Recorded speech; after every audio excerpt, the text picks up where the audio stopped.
जय हिंद साथियों, नमस्कार, गुड मॉर्निंग। स्वागत है आप सभी का एग्जाम पार के क्लासरूम के इस यूट्यूब चैनल पर। और आज के क्लास में हम बात करेंगे मनोविज्ञान क्लास नंबर 2 के बारे में। साथियों, अगर आपने क्लास नंबर पहली नहीं देखी तो उस क्लास को आप बिल्कुल अटेंड कर लीजिएगा, ताकि आपको जो है रेगुलरिटी बनी रहे आपकी, और आपकी तैयारी जो है वो बेहतर से बेहतर होती चली जाए। तो गाइज, जो ये जो वीडियो है इसमें मैंने कुल 30 क्वेश्चन जो है वो समाहित किए, और 30 क्वेश्चन वेरी इंपॉर्टेंट होने वाले हैं। तो साथियों, इस क्लास को लास्ट तक जरूर अटेंड करना, ताकि जो है आपकी जो तैयारी है वो आप खुद परख सके। और इस क्लास में लास्ट में बता के जाना इस क्लास में आपके कितने क्वेश्चन जो है वो सही हुए हैं।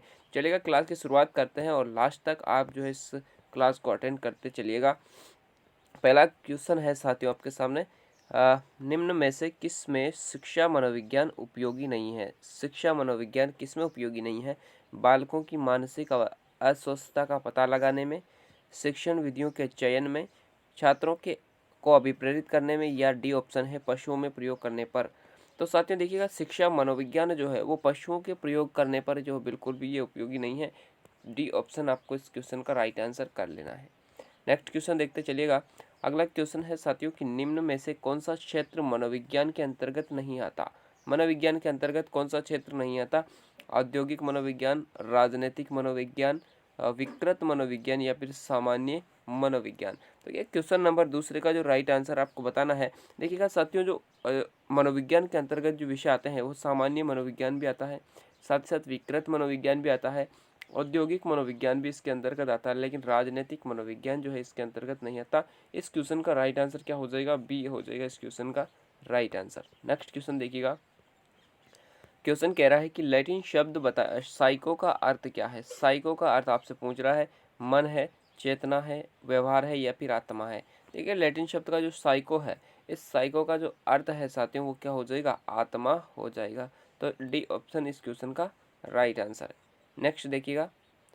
अगला क्वेश्चन है साथियों कि निम्न में से कौन सा क्षेत्र मनोविज्ञान के अंतर्गत नहीं आता। देखिएगा, एक क्वेश्चन और यहाँ पर आ चुका है, असामान्य मनोविज्ञान, औद्योगिक मनोविज्ञान, आर्थिक मनोविज्ञान, या पशु मनोविज्ञान। तो मनोविज्ञान के क्षेत्र के अंतर्गत नहीं आता, तो क्वेश्चन नंबर 4 का आपको राइट आंसर बताना है। तो इसमें देखिएगा, आर्थिक जो मनोविज्ञान है वो इसके अंतर्गत नहीं आता। एक पहले क्वेश्चन में हमने क्या जाना था? राजनीतिक मनोविज्ञान। तो राजनीतिक मनोविज्ञान भी जो है साथियों वो इस मनोविज्ञान के क्षेत्र के अंतर्गत नहीं आता। नेक्स्ट क्वेश्चन है,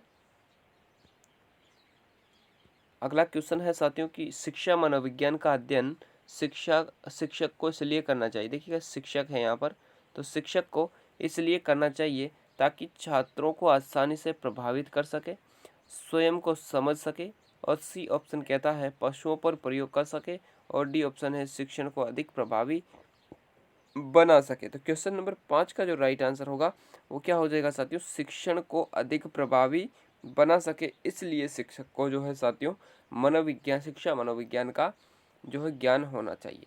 तो डी ऑप्शन राइट आंसर है। नेक्स्ट देखिएगा, वर्तमान समय में मनोविज्ञान है। वर्तमान समय में मनोविज्ञान क्या है? मस्तिष्क का विज्ञान है, व्यवहार का विज्ञान है, चेतना का विज्ञान है, या फिर आत्मा का विज्ञान है। तो साथियों देखिएगा, मनोविज्ञान ने आत्मा को भी त्याग दिया है, चेतना को भी त्याग दिया। जो वर्तमान में इसका जो रूप चल रहा है वो क्या है? व्यवहार का मनोविज्ञान। वर्तमान में जो है जो विज्ञान है वो कैसा है? व्यवहार का विज्ञान है। तो यहाँ पर बी ऑप्शन राइट आंसर हो जाएगा। नेक्स्ट देखिएगा, क्वेश्चन नंबर 7 है साथियों, किराए की शिक्षा की प्रक्रिया में प्रेरणा का महत्व है। ठीक है, इस बात को ध्यान में रखे जो अध्यापक को निम्न में से कौन सा कार्य नहीं करना चाहिए। कौन सा कार्य नहीं करना चाहिए? ऑप्शन पहला है कार्य के लक्ष्य को स्पष्ट करना। बी ऑप्शन कह रहा है शिक्षार्थियों को सामाजिक कार्य में भाग लेने का अवसर प्रदान करना। सी ऑप्शन है इन नामों का प्रलोभन देकर बालकों में प्रतिद्वंदिता पैदा करना। और डी ऑप्शन कहता है कि बालकों को अपने कार्य में सफलता के अवसर प्रदान करना। तो क्वेश्चन नंबर 7 का राइट आंसर क्या होगा? कि बालकों को इन नामों पर का प्रलोभन देकर बालकों में प्रतिद्वंदिता पैदा करना। तो साथियों, ये जो है एक शिक्षक को, एक अध्यापक को ये कार्य नहीं करना चाहिए। नेक्स्ट क्वेश्चन है, क्वेश्चन कह रहा है कि निम्न में से कौन सा कथन शिक्षा मनोविज्ञान के अर्थ को सबसे अधिक सही ढंग से प्रकट करता है। सबसे अधिक, देखिएगा प्रकट तो सभी ऑप्शन कर रहे हैं लेकिन सबसे अधिक की बात हो रही है। तो ऑप्शन पहला कहता है कि यह व्यक्ति के मन के अध्ययन का विज्ञान है। बी कहता है ये व्यक्ति के अनुभवों का विज्ञान है। सी ऑप्शन है इनका संबंध केवल व्यक्ति की सामाजिक प्रक्रियाओं से है। और डी ऑप्शन है ये सभी का मनोविज्ञान आधार प्रदान करता है। तो क्वेश्चन नंबर 8 का जो राइट आंसर होगा वो क्या होगा, ये शिक्षा का मनोविज्ञान आधार प्रदान करता है। तो इस क्वेश्चन का राइट आंसर क्या हो जाएगा, डी हो जाएगी। नेक्स्ट क्वेश्चन देखिएगा।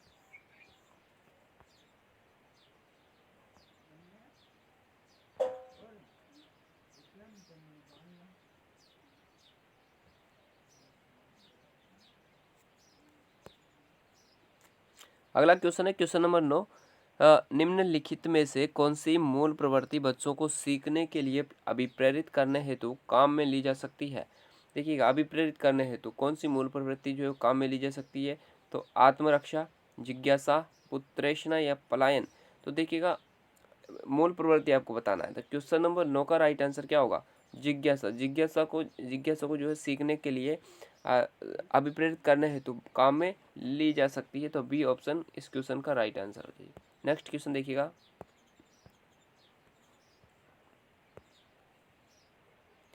अगला क्वेश्चन है साथियों क्वेश्चन नंबर 10। वर्तमान में शिक्षा मनोविज्ञान का अध्ययन विषय है चेतना का, मस्तिष्क का, मानव व्यवहार का या आत्मा का। तो देख शिक्षा मनोविज्ञान का जो अध्ययन विषय है वो क्या है, मानव व्यवहार। तो सी ऑप्शन हो जाएगा इस क्वेश्चन का राइट आंसर। नेक्स्ट देखिएगा। अगला क्वेश्चन है साथियों, अगला क्वेश्चन कहता है कि एक शिक्षक को अपने छात्र की प्रशंसा जिस आधार पर करनी चाहिए, एक शिक्षक को अपने छात्र की प्रशंसा जिस आधार पर करनी चाहिए वह है। तो वह क्या है साथियों, ऑप्शन पहला है कि जो उसकी प्रशंसा करता है, जो उससे प्रश्न पूछता है, और सी है जो शांति पूर्वक सुनता है, और डी है जो सदा आज्ञा पालन करता है। तो शिक्षक को किस छात्र की प्रशंसा किस आधार पर की जानी चाहिए। तो इस क्वेश्चन का राइट आंसर क्या हो जाएगा, जो उससे प्रश्न पूछता है। ऐसा छात्र जो उससे प्रश्न पूछता है उस छात्र की प्रशंसा जो है उसी आधार पर की जानी चाहिए। नेक्स्ट क्वेश्चन, किस शिक्षाविद ने पाठ्य योजना के पद सुझाए, J.F. Herbert, Simpson, B.S. Bloom या फिर हरलॉक। क्वेश्चन नंबर 12 का जो राइट आंसर होगा वो हो जाएगा J.F. हर्बर्ट। J.F. हर्बर्ट ने जो है साथियों पाठ्य योजना के पदों को सजाए। तो इस क्वेश्चन का राइट आंसर क्या हो जाएगा, ऑप्शन पहला। नेक्स्ट क्वेश्चन देखिएगा। अगला क्वेश्चन है साथियों कि बाल विकास की दृष्टि से निम्न में से कौन महत्वपूर्ण है, भोजन एवं पोषण, वंशानुक्रम, वातावरण, प्रेम व देखभाल, वंशानुक्रम व शिक्षा। तो बाल विकास की दृष्टि की बात हो रही है। तो बाल विकास की दृष्टि से की बात करें तो वंशानुक्रम एवं वातावरण जो है साथियों वो वेरी इंपॉर्टेंट है। तो क्वेश्चन नंबर 13 का राइट आंसर क्या हो जाएगा, क्वेश्चन नंबर 13 का जो राइट आंसर हो जाएगा वो हो जाएगा वंशानुक्रम एवं वातावरण, यानी कि बी ऑप्शन राइट आंसर है। नेक्स्ट क्वेश्चन देखिएगा। अगला क्वेश्चन है कि विद्यार्थियों में सामाजिकता के गुणों का विकास करने वाली शिक्षण विधि है। विद्यार्थियों में सामाजिकता के गुणों का विकास करने वाली शिक्षण विधि बताना है। तो समस्या समाधान विधि है, प्रायोजना विधि है, सामाजिकृत अभिव्यक्ति है या व्याख्यान विधि है। क्वेश्चन नंबर 14 का जो राइट आंसर होगा साथियों वो क्या हो जाएगा, सामाजिक अभिव्यक्ति, सामाजिकृत अभिव्यक्ति विधि, यानी कि सी ऑप्शन हो जाएगा right answer. Next question, kindergarten विधि के बहुत से गुण हैं परंतु इस विधि में मुख्य यानी कि महत्वपूर्ण गुण आपको बताना है। निरीक्षण द्वारा सीखना, प्रयोजना विधि, समिता द्वारा सीखना या खेल एवं करके सीखना। तो किंडरगार्टन विधि का जो महत्वपूर्ण गुण है वो क्या हो जाएगा, 15वां क्वेश्चन का राइट आंसर। तो वो हो जाएगा साथियों खेल एवं करके सीखना, ये किंडरगार्टन विधि का एक मुख्य गुण है। तो डी ऑप्शन आपको राइट आंसर कर लेना है। नेक्स्ट क्वेश्चन देखिएगा। अगला क्वेश्चन है साथियों, शिक्षा मनोविज्ञान अध्यापक की मदद करता है जब, शिक्षा मनोविज्ञान जो है वो अध्यापक की मदद कब करता है, वह अध्यापक को बच्चों के प्रति लापरवाह बना देता है, वह अध्यापक को दर्शन शास्त्र और सामाजिक विज्ञान के प्रति उपेक्षित बना देता है। सी ऑप्शन है वह अध्यापक पर्यावरण को दूर रखता है वह अध्यापक को अधिगम के नियमों एवं प्रक्रियाओं के प्रति एक मनोवैज्ञानिक दृष्टिकोण प्रदान करता है। तो क्वेश्चन नंबर जो 16 है इसका राइट आंसर क्या हो जाएगा, डी हो जाएगा इस क्वेश्चन का राइट आंसर। नेक्स्ट क्वेश्चन देखेंगे। अगला क्वेश्चन है साथियों कि अपने शिष्य के संवेगात्मक विकास के लिए अध्यापक को चाहिए कि वह शिष्य के माता पिता का स्थान हड़पने की कोशिश न करें, वह अपने शिष्य के प्रति प्रेम व स्नेह विकसित करें। सी ऑप्शन है वे अपने शिष्य के शरारत के प्रति भी प्रेम का रवैया अपनाए, और डी ऑप्शन है में कुछ चुनिंदा शिष्यों के प्रति पक्षतापूर्ण व्यवहार करें। तो देखिएगा इस क्वेश्चन का राइट आंसर क्या होगा, 17 का जो राइट आंसर होगा वो हो जाएगा वे अपने शिष्य के प्रति प्रेम व स्नेह विकसित करें, यानी कि बी ऑप्शन हो जाएगा राइट आंसर। Next question.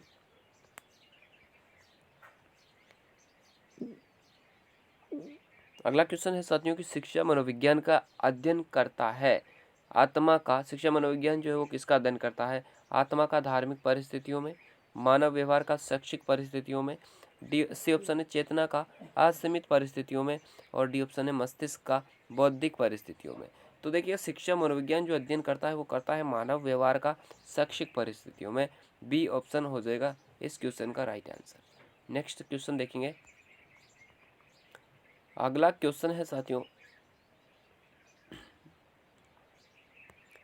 कि निम्न में से कौन सा कथन सही नहीं है। ऑप्शन पहला कहता है कि शिक्षा मनोविज्ञान हमको शिक्षा के उद्देश्य प्राप्त करने के तरीकों के बारे में नहीं बताता, बिल्कुल गलत है। कह रहा है डी बी ऑप्शन के शिक्षा मनोविज्ञान अधिगमकर्ता के विकास की विभिन्न स्तरों पर हमको उसके योग्यताओं तथा सीमाओं से परिचित करता है। तो क्वेश्चन नंबर 19 का आपको राइट आंसर बताना है, ठीक है। तो क्वेश्चन नंबर 19 का जो सही आंसर बताना है, सही नहीं है वो यहाँ पर बात हो रही है, तो सही नहीं है, तो ये तो सही है। सी ऑप्शन कह रहा है शिक्षा मनोविज्ञान की क्रियाएं केवल कक्षा कक्ष परिस्थितियों तक सीमित नहीं है, बिल्कुल ये भी सही है। डी ऑप्शन है कि शिक्षा मनोविज्ञान अधिगम के नियमों एवं सिद्धांतों को स्थापित करता है, बिल्कुल करता है। इसलिए इस क्वेश्चन का जो राइट आंसर होगा वो क्या हो जाएगा, ऑप्शन पहला। ऑप्शन पहला ही इस क्वेश्चन का जो है वो राइट आंसर आपको करना है साथियों। नेक्स्ट क्वेश्चन देखेंगे। अगला क्वेश्चन है कि एक अध्यापक शिक्षा मनोविज्ञान के अध्ययन के बिना अपना कार्य पूरा कर सकता है, क्योंकि शिक्षा मनोविज्ञान व्यक्ति को निम्नतम और शिक्षक की समस्याओं के हलों से गहन रूप से संबंधित है। बी ऑप्शन है शिक्षा मनोविज्ञान अधिगमकर्ता के व्यक्तिगत तथा सामाजिक समायोजन की उपेक्षा करता है। सी ऑप्शन है शिक्षा मनोविज्ञान विद्यार्थियों की केवल कतिपय तथ्यों तथा सूचनाओं को रखकर याद कर लेने में मदद करता है। डी ऑप्शन है शिक्षा मनोविज्ञान अधिगम के सिद्धांतों एवं नियमों का निर्धारण नहीं करता। तो क्वेश्चन नंबर 20 का राइट आंसर आपको बताना है। तो देखिएगा साथियों क्वेश्चन नंबर 20 का जो राइट आंसर होगा वो हो जाएगा शिक्षा मनोविज्ञान जो है वो व्यक्ति को निम्नतम और शिक्षक की समस्याओं के हलों से गहन रूप से संबंधित है। ऑप्शन पहला इस क्वेश्चन का हो जाएगा राइट आंसर। नेक्स्ट क्वेश्चन देखेंगे। अगला क्वेश्चन है साथियों कि निम्न में से कौन सा कथन सही नहीं है, सही नहीं है आपको बताना है कि शिक्षा मनोविज्ञान भौतिक शास्त्र या गणित की तरह एक शुद्ध विज्ञान है। बी ऑप्शन है शिक्षा मनोविज्ञान का क्षेत्र एक अध्यापक के लिए उसके अध्ययन की आवश्यकताओं को स्पष्ट करता है। सी ऑप्शन है शिक्षा मनोविज्ञान अपने अध्ययन की विधियों में एक विज्ञान है, और डी ऑप्शन कहता है कि शिक्षा मनोविज्ञान अधिगम के सिद्धांत और नियम स्थापित करता है। क्वेश्चन नंबर 21 का राइट आंसर आपको बताना है। तो क्वेश्चन नंबर का 21 का जो राइट आंसर होगा वो होगा शिक्षा मनोविज्ञान भौतिक शास्त्र या गणित की तरह एक शुद्ध विज्ञान है, यानी कि पहला ऑप्शन इस क्वेश्चन का हो जाएगा राइट आंसर। नेक्स्ट क्वेश्चन देखेंगे। प्राय कह रहा है कि प्राय शिक्षार्थियों की त्रुटियां खालिस्तान की ओर संकेत करती है, वे कैसे सीखते हैं। यांत्रिक अभ्यास की आवश्यकता है, सीखने की अनुपस्थिति, शिक्षार्थियों के सामाजिक आर्थिक स्तर। क्वेश्चन नंबर 22 का राइट आंसर आपको बताना है कि ये क्या है, त्रुटियां जो है वो सीखने की अनुपस्थिति की ओर संकेत करती है। तो ऑप्शन सी राइट आंसर आपको करना है। नेक्स्ट है क्वेश्चन नंबर 23 है। तो क्वेश्चन नंबर 23 को आपको पढ़ना है। शिक्षण से अधिगम पर बल देने वाला परिवर्तन हो सकता है बाल केंद्रित शिक्षा पद्धति अपनाकर, रटने को प्रोत्साहित करके, अग्र शिक्षण की तकनीकी अपनाकर, या डी ऑप्शन है परीक्षा परिणामों पर केंद्रित होकर। तो देखिए शिक्षण के अधिगम पर बल देने वाला परिवर्तन हो सकता है, तो वो है बाल केंद्रित शिक्षा पद्धति अपनाकर। पहला ऑप्शन इस क्वेश्चन का राइट आंसर है। नेक्स्ट क्वेश्चन, अगला क्वेश्चन है, एक शिक्षिका अपने आप से कभी प्रश्नों के उत्तर नहीं लेती है, वे अपने विद्यार्थियों को उत्तर देने के लिए समूह चर्चाएं और सहयोगात्मक अधिगम अपनाने के लिए प्रोत्साहित करती है। ये उपागम जो है खालिस्तान के सिद्धांत पर आधारित है। अनुदेशनात्मक सामग्री के उचित संगठन पर, अच्छा उदाहरण प्रस्तुत करना, सीखने की तत्परता या सक्रिय भागीदारिता। क्वेश्चन नंबर 24 का राइट आंसर क्या होगा? तो क्वेश्चन नंबर 4 का राइट आंसर होगा साथियों सक्रिय भागीदारिता। सक्रियता भागीदारिता के सिद्धांत पर ये जो है वो विधि, ये जो विधि है वो यहाँ पर आधारित है। चलिएगा नेक्स्ट क्वेश्चन, अगला क्वेश्चन है कि एक शिक्षिका अपने विद्यार्थियों को अनेक तरह की सामूहिक गतिविधियों में व्यस्त रखती है, जैसे समूह चर्चा, समूह परियोजनाएं, भूमिका निर्वाह आदि। ये सीखने के किस आयाम को उजागर करते हैं? सामाजिक गतिविधियों के रूप में अधिगम, मनोरंजन द्वारा अधिगम, भाषा केंद्रित अधिगम या प्रतियोगिता आधारित अधिगम। क्वेश्चन नंबर 24 का राइट आंसर क्या होगा? तो इसका राइट आंसर होगा सामाजिक गतिविधि के रूप में अधिगम। सामाजिक गतिविधि के रूप में अधिगम, क्योंकि यहाँ पर देखिएगा जो कर जहाँ पर एक शिक्षिका कर क्या रही है, समूह चर्चा करवा रही है, तो सभी को एक साथ बिठाकर समूह परियोजनाएं बनवा रही है, तो यहाँ पर भी सभी बच्चे एक साथ होंगे, भूमिका निर्वाह भी होंगे। अगर करेंगे तो सभी के सामने किया जाएगा भूमिका का निर्वाह। तो इस प्रकार से जो है ये जो अधिगम है वो कैसा है? तो सामाजिक गतिविधि के रूप में ये जो अधिगम है। नेक्स्ट क्वेश्चन है, कह रहा है कि एक शिक्षिका शिक्षार्थियों की सदैव इस रूप में सहायता करती है कि वह एक विषय क्षेत्र से प्राप्त ज्ञान की दूसरे विषय क्षेत्र के ज्ञान के साथ जोड़ सके। यानी कि एक यहाँ पर ज्ञान लिया और यहाँ पर उसको ज्ञान प्राप्त करना है, तो यहाँ पर कोई समस्या उसको आ रही है तो यहाँ से वो इधर अपना ज्ञान जो है वो ट्रांसफ़र कर लेगा। तो ये तो हमेशा जो है ये स्पष्ट तौर से दिख रहा है कि ये ज्ञान के सह संबंध एवं अंतःकरण की बात हो रही है। क्वेश्चन नंबर 26 का राइट आंसर क्या हो जाएगा? ज्ञान के साथ संबंध एवं अंतःकरण। नेक्स्ट क्वेश्चन, निशुल्क एवं अनिवार्य शिक्षा का अधिकार अधिनियम 2009 के अंतर्गत किसी भी अध्यापक को निम्न में से किस कार्य के लिए नहीं लगाया जा सकता? 10 वर्ष के बाद होने वाली जागरण में, आपदा राहत कार्य में, चुनाव संबंधी कार्य में या प्लस पोलियो कार्यक्रम में। क्वेश्चन नंबर 27 का राइट आंसर आपको बताना है। तो क्वेश्चन नंबर 27 का जो राइट आंसर क्या होगा? प्लस पोलियो कार्यक्रम में जो है एक अध्यापक को निःशुल्क एवं अनिवार्य शिक्षा का अधिकार अधिनियम 2009 के अंतर्गत नहीं लगाया जा सकता। तो डी ऑप्शन इस क्वेश्चन का राइट आंसर। चलिएगा नेक्स्ट क्वेश्चन देखते हैं कि बालकों का निःशुल्क एवं अनिवार्य शिक्षा का अधिकार अधिनियम 2009 निम्न में से किस पर ध्यान नहीं दिया गया है? अध्यापकों को प्रशिक्षण की सुविधा उपलब्ध कराना, घुमंतु बालकों के प्रवेश को सुनिश्चित करना, शैक्षिक कैलेंडर को निर्धारित करना या डी ऑप्शन है 14 वर्ष बाद शिक्षा की व्यवस्था करना। तो बिल्कुल इस क्वेश्चन का राइट आंसर क्या हो जाएगा? 14 वर्ष बाद शिक्षा की व्यवस्था करना। इस पॉइंट पर जो है इस अधिनियम में कोई बल नहीं दिया गया, तो कोई क्वेश्चन नंबर 28 का राइट आंसर क्या हो जाएगा? D option. नेक्स्ट क्वेश्चन, शिक्षा मनोविज्ञान शिक्षा मनुष्य में अंतर्निहित क्षमता का परिपूर्णता से विकास करती है, यह कथन किसका है? विवेकानंद, स्किनर, पेस्टालोजी या फिर रविंद्रनाथ टैगोर। क्वेश्चन नंबर 29 का जो राइट आंसर होगा क्या हो जाएगा? विवेकानंद। इस क्वेश्चन का राइट आंसर हो जाएगा विवेकानंद। बहुत इंपॉर्टेंट क्वेश्चन है, आप अपनी नोटबुक में नोट भी कर सकते हो। नेक्स्ट क्वेश्चन है कि परीक्षा के स्थान पर सतत और व्यापक मूल्यांकन गुणवत्ता मूलक शिक्षा के लिए अधिक उपयुक्त है, क्योंकि इसमें संज्ञानात्मक क्षेत्र का मूल्यांकन किया जाता है, सह संज्ञानात्मक क्षेत्र का मूल्यांकन किया जाता है। सी ऑप्शन है मूल्यांकन सतत एवं व्यापक क्षेत्रों का होता है और डी ऑप्शन है उपरोक्त सभी। तो क्वेश्चन नंबर 30 का राइट आंसर क्या हो जाएगा? उपरोक्त सभी इस क्वेश्चन का राइट आंसर हो जाएगा। तो साथियों ये था आज का एक अंतिम, इस क्लास का अंतिम प्रश्न। तो ये क्लास कैसी लगी है आपको कमेंट बॉक्स में बता के जाना है, और आज की क्लास में आपके कितने क्वेश्चन सही हुए हैं मुझे कमेंट बॉक्स में ज़रूर बता के जाना। और अभी तक आपने जो है चैनल को सब्सक्राइब नहीं किया तो सब्सक्राइब कर लेना, क्योंकि हर क्लास की अपडेट आपको मिलती रहे। तो साथियों बेहतरीन तैयारी के लिए, बेहतरीन अभ्यास के लिए आप हमारे साथ अवश्य जुड़िएगा और इस क्लास को अपने सभी मित्रों के साथ अवश्य शेयर कीजिएगा, ताकि आपके साथ साथ उनके भी जो है यहाँ पर तैयारी हो सके। साथियों मिलते हैं नेक्स्ट किसी नॉलेजफुल वीडियो के साथ क्लास नंबर 3 के साथ। आज के लिए इतना ही। धन्यवाद। जय Hind. Ram Ram. Have a nice day.